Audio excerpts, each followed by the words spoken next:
Eccoci qua. Ci apprestiamo ad entrare nella 8.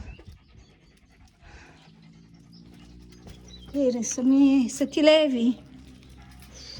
Vai in avanti. Allora, questa è la prima cella. C'è anche un altro ingresso, vado. Ah, c'è una protometeorina e anche il tetto a spioventi. Però c'è anche un altro ingresso là. Vabbè, passiamo da qua, va. Aiuto, aiuto, ci sono. Aia, cavolo, ecco qua.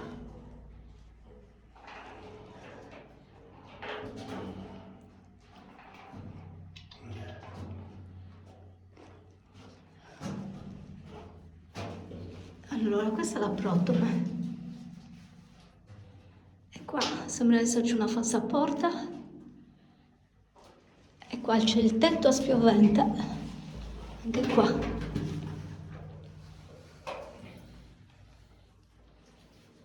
Ora la protome, che roba. Ciao. Ciao. Dammi la luce. Sì, è una schifezza questa. Sta luce. Secondo me si vede molto meglio senza. Guarda allora quella falsa porta con la protometeorina sopra. L'ho vista.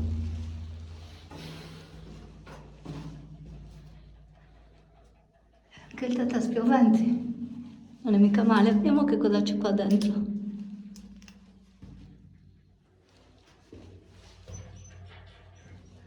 Vabbè, qua c'è una cella. Sì, dai.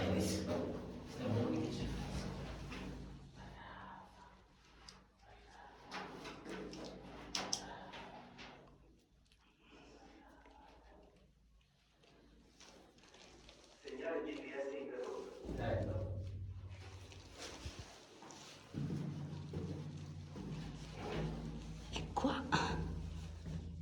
Vediamo un po'. Faccio un'altra cella ancora. E qua. Oh oh. E qua sbucchiamo. Si vede in alto la canaletta dell'acqua.